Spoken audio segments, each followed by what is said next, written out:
¿Qué tal, hermanos? Que Dios les bendiga abundantemente a todos y cada uno de ustedes. Espero que se encuentren bastante bien.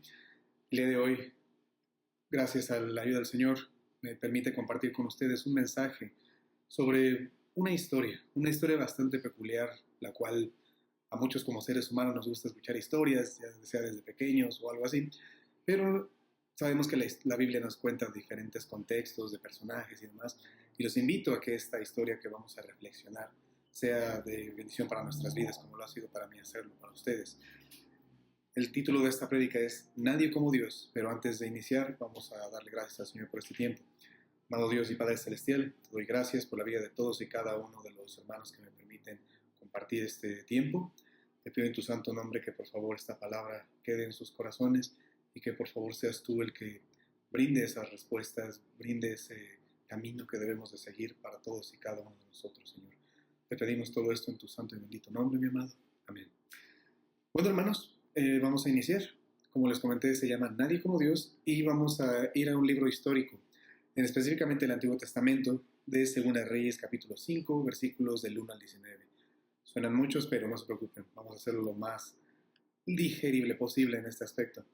Como les comenté, hermanos, como seres humanos nos gusta escuchar historias, las cuales nos aporten algo, o con lo cual nos identifiquemos. Y en esta ocasión la Escritura nos lleva a conocer la breve pero muy significativa historia de Naamán. Y muchas veces nos preguntamos, ¿quién es Naamán? Pero vamos a ver qué nos dice la Escritura. En 2 Reyes capítulo 5, versículo 1 nos dice, Naamán, general del ejército del rey de Siria, ese era varón grande delante de su señor, y lo tenía en alta estima, porque por medio de él había dado Jehová salvación a Siria. Era este hombre valeroso en extremo, pero leproso. Y vaya, es un contexto interesante saber estas dos características del final, ¿no? La Escritura nos dice que era un general del ejército sirio, quien en ese entonces tenía sometido a Israel en su dominio, por toda la rebelión que los reyes de Israel hacían contra Dios. Cabe destacar las siguientes cualidades, como lo mencionó la Escritura.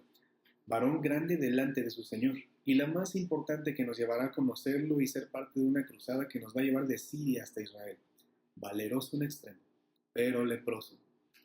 Quiero centrar por un momento la atención en esta palabra que es valeroso, la cual en el hebreo nos da básicamente la idea de fuerza e influencia.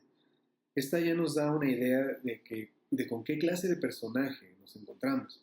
Alguien que sin duda es importante, no solo en cuestión de rango político y social, sino también como persona, en cuestión de sus características. Ahora, permítanme abordar algo para entender mejor de qué se va a tratar esto. Y vamos a hablar un poco de las costumbres sirias. Es importante destacar que no olvidemos que este hombre era sirio. Esto quiere decir que su creencia en un único Dios estaba completamente errada. O sea, eso no estaba en su radar por todo el politeísmo y el paganismo que existía en esas áreas. Podremos definirlo justamente como alguien pagano o idólatra. Y dentro de la cultura siria se acostumbraba que tanto el rey como todos los que estuvieran, digamos que en la parte real estuvieran ligados a estas prácticas paganas o oscuras. Así que era un panorama bastante desolador. Y ahora vamos a ver de manera muy breve, pero bastante interesante, cómo esta historia va a tomar un giro.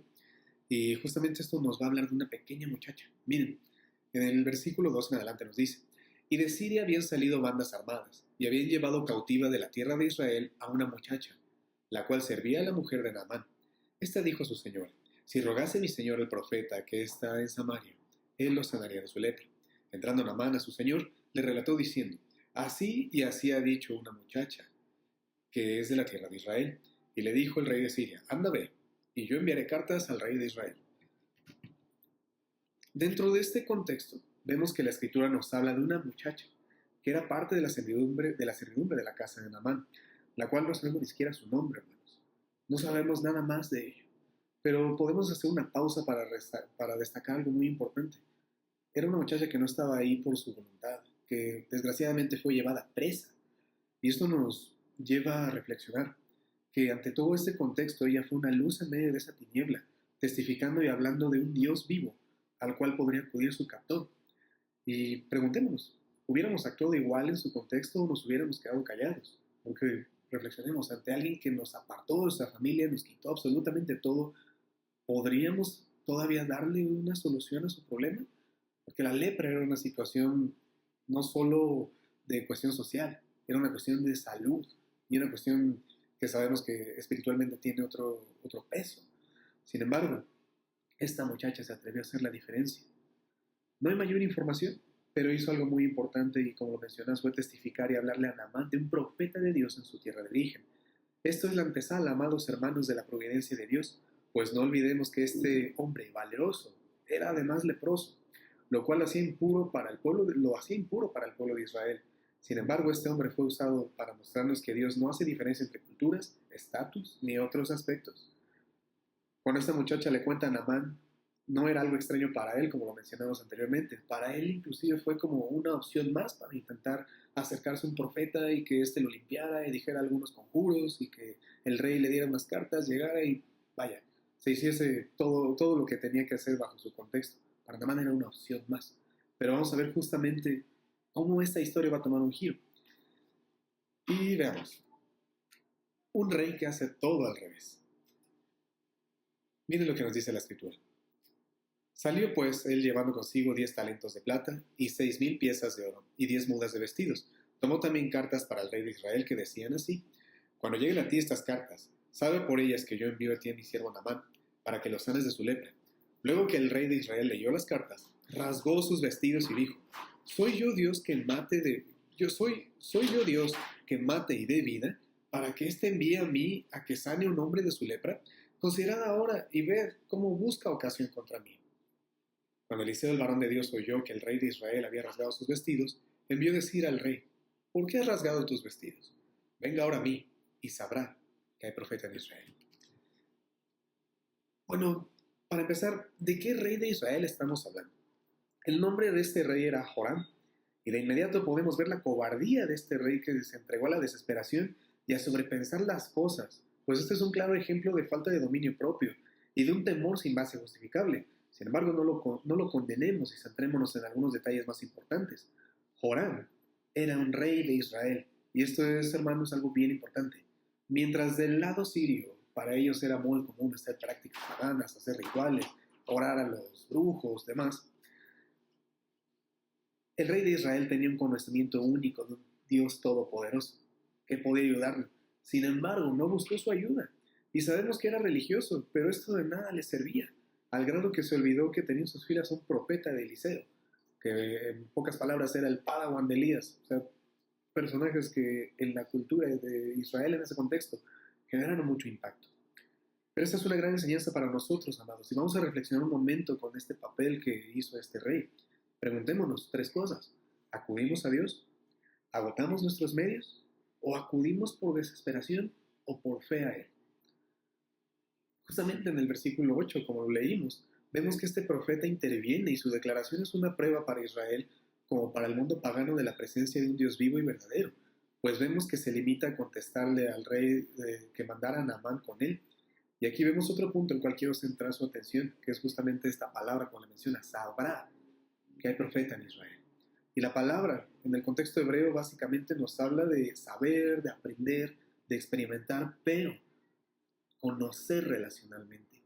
O sea, ya nos vamos dando cuenta y armando este pequeño rompecabezas de cómo, de alguien que no tenía idea de un Dios, de muchos, ahora va a conocer y experimentar a un Dios. Y es algo bastante interesante porque con una situación de enfermedad y física que lo ponía en jaque ante su estatus, ante el contexto de Israel, que era alguien impuro, vaya, esto está bastante interesante para ver cómo va a tomar un giro. Y vemos que la escritura nos dice del versículo 10 al 14 lo siguiente: Y vino Naamán con sus caballos y con un carro, y se paró a las puertas en la casa de Eliseo. Entonces Eliseo le envió un mensajero diciendo: Ve y lávate 7 veces en el Jordán, y tu carne se te restaurará y serás limpio. Y Naamán se fue enojado diciendo: He aquí, yo decía para mí, saldrá él, y luego estando de pie invocará el nombre de Jehová su Dios y alzará su mano, y tocará el lugar y sanará de la lepra. Vamos a centrarnos en esta parte. Y vamos a titularle esto un recado incómodo. La escritura nos habla de cómo Naamán se dirige con toda su comitiva al aposento de Eliseo. No olvidemos que, como lo decía la escritura, traía una carta real. Nuestro amigo no era poca cosa en Siria, y además traía con él regalos costosos para poder ser limpio de esta enfermedad. Lo maravilloso será cuando Eliseo manda un recado y con un mensajero que simplemente le da esta instrucción: Ve y lávate 7 veces en el Jordán. Por supuesto, hermanos, y quiero llamar su atención de algo. Descartemos la idea de que Eliseo le mandó el mensaje para evitar contagiarse de la lepra o algo más.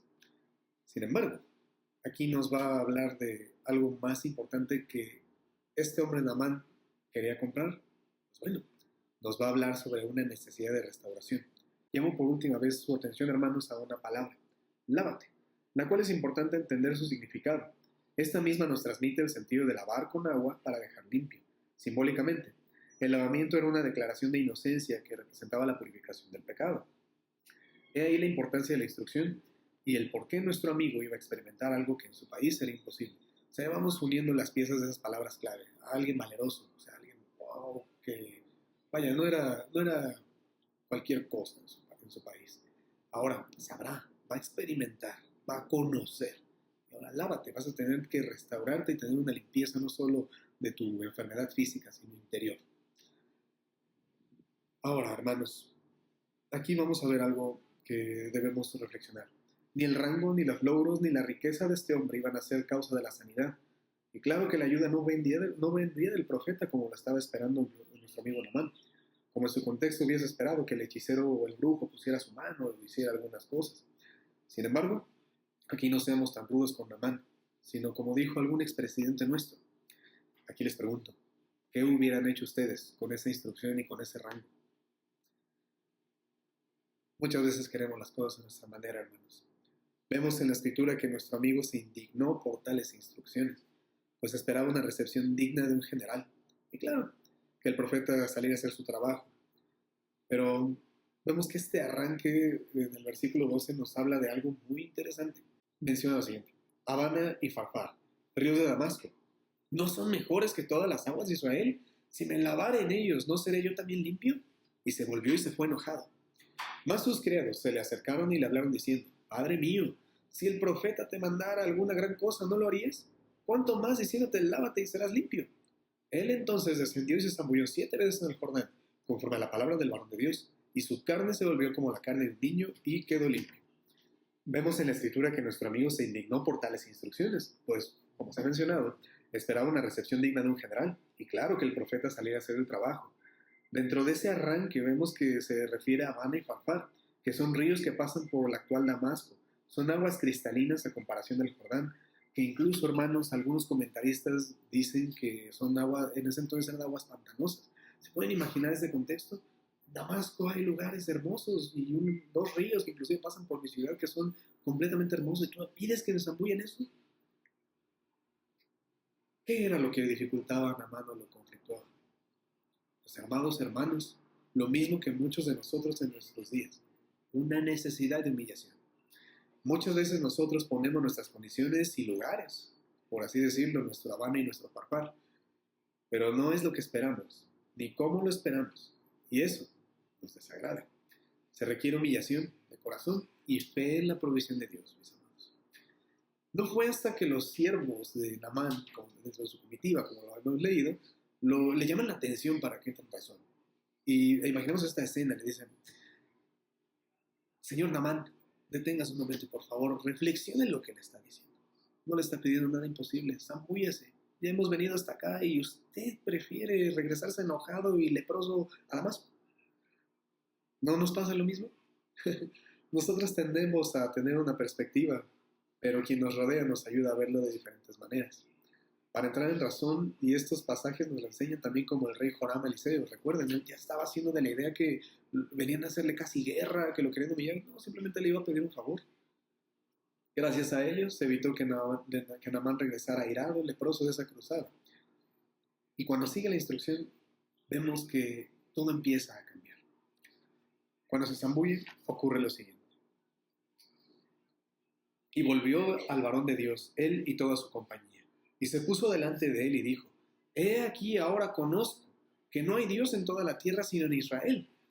Te ruego que recibas algún presente de tu siervo. Mas él dijo: Vive Jehová, en cuya presencia estoy, que no la aceptaré. Y le instaba a que aceptara alguna cosa, pero él no quiso. Entonces Naamán dijo: Te ruego pues, ¿de esta tierra no se dará a tu siervo la carga de un par de mulas? Porque de aquí en adelante tu siervo no sacrificará holocausto ni ofrecerá sacrificio a otros dioses, sino a Jehová. En esto perdone a Jehová tu siervo, que cuando mi señor el rey entrare en el templo de Rimón para adorar en él, y se apoyare sobre mi brazo, si yo también me inclinare en el templo de Rimón, cuando haga tal, Jehová me perdone en esto a tu siervo. Y él le dijo, ven paz. Se fue, pues, y caminó con media legua de tierra. Y aquí vemos que nuestro gran amigo Naamán obtiene una restauración no solo física, sino espiritual. Vemos un giro de 360 grados, pues cuando después de seguir la instrucción regresa con Eliseo, le manifiesta que después de esa experiencia, que conoció a alguien, un reconocimiento completo de Dios, pues mostró gratitud igualmente al profeta Eliseo por lo ocurrido. Y aquí vemos justamente cómo Naamán dentro de esta experiencia comprendía que Eliseo no hacía los milagros, ni por su voluntad, ni era una recompensa, ni que la gracia de Dios se pudiese comprar con todos los regalos que traía, sino vemos que hay un cambio de vida. La conciencia de Naamán se iluminó al pedir perdón, cuando en su tierra hicieran ritos, cuando se acercaran a esos dioses, pues él ya era consciente de un Dios vivo. Notamos que experimentó, que lo conoció. Y aquí, hermanos, quiero hacer una pequeña pausa para hablar de algo. Y esto es la gracia de Dios, que es el tema que nutre todo esto. Naamán, como nosotros, era un enemigo de Dios por su condición pecaminosa y pagana. Y claro, por ser parte del ejército sirio, era un enemigo natural. Humanamente hablando, tenía una condición grave por su lepra, añadiendo el hecho de que era gentil y extranjero. En el contexto del Antiguo Testamento simplemente no tenía derecho a tal bendición, era un impuro. Como tú y yo, amado hermano, en nuestra condición de pecado antes de conocer a nuestro Señor Jesús. Pero aquí es donde la gracia se extiende para un Dios que no conoce fronteras, ni nacionalidades, ni condiciones, sino que como contigo y conmigo, extiende su mano para tocar la necesidad humana. Naamán necesitó humillarse para obedecer la palabra del Señor, y se sumergió y salió de las aguas convertido en un hombre, tal cual como tú y yo, cuando probamos las aguas que nuestro Señor Jesús nos da. Por último, amados, pensemos en esto. Muchas veces nos valemos por nuestra imagen, nuestros logros, las posesiones, y tenemos a Dios como una opción más, ya que lo tenemos por menos, como el caso del rey. Pero quiero llamar la atención a este punto. Ninguno como Dios, porque es un Dios vivo que no hace diferencias. Con esto en mente, hermanos, vemos que en Lucas 4, versículo 27, nuestro Señor Jesús habla de Naamán de una manera muy particular para conectar con esta última idea, pues nos dice, y muchos leprosos había en Israel en tiempo del profeta Eliseo, pero ninguno de ellos fue limpiado, sino Naamán el sirio. Ahora que conocemos el contexto, podemos decir que nuestro Señor Jesús les mencionó este pasaje de su historia junto a otros, pues los judíos estaban convencidos que eran el pueblo escogido. Para ellos las mujeres, los leprosos y gentiles estaban en el fondo de una escala social, mis amados, con el fin de recordarles que como antes la historia se repetiría, Él se volvería entonces a los gentiles como lo hicieron los profetas en su tiempo. Ninguno como Dios, porque Él debe ser nuestra prioridad como un segundo punto, mis amados. Ante cualquier contexto y situación nos dice el Salmo 120, versículo 1, a Jehová clamé estando en angustia y Él me respondió. No actuemos como el rey Joram, entrando en pánico y perdiendo los estribos cuando conocemos y hemos visto el poder de Dios en todo sentido. Sabemos a quién debemos acudir y cómo acudir a Él. Queremos hacer las cosas a nuestro modo y que nuestras credenciales sirvan de influencia. Sin embargo, ninguno como Dios, porque Él sabe lo que debemos hacer, mis amados. Y ninguno como Dios, mis amados, porque Él es quien nos lleva a vivirlo y experimentarlo para que cambie nuestra vida. A manera de conclusión, permítanme agregar la siguiente reflexión, la cual oro al Señor para que esta palabra que me permite compartir vaya directo a su corazón y esta dé fruto. Siempre es Dios el que da el primer paso. Cuando la mente humana comienza a anhelar, Dios nos sale al encuentro en el camino. No nos deja de buscar hasta que lo encontremos. Y es ahí donde nos sale al encuentro y podemos decir en definitiva, ninguno como Dios, pues lo hemos conocido y lo hemos experimentado como este hombre Naamán, el cual pasó a la historia como aquel sirio, el cual fue restaurado. Y tú y yo, mi amado, somos ese sirio, somos ese Naamán, y también somos esa muchacha que puede dar ese testimonio ahí. Y les doy muchísimas gracias por haber escuchado este pequeño mensaje. Y que Dios los bendiga. Permítanme orar. Amado Dios y Padre Celestial, te doy gracias por la palabra que me permites compartir a mis hermanos. Te pido en tu santo nombre que esto sea de bendición para todos y cada uno de nosotros y que seas tú el que redirija nuestro camino que nos recuerde quién eres tú y que seas tú nuestro único Dios y podamos extender nuestras manos y decir gloria y aleluya a nuestro gran y único Dios. En el santo y bendito nombre de nuestro Señor Jesús, tu amado. Amén. Muchísimas gracias. Que Dios les bendiga.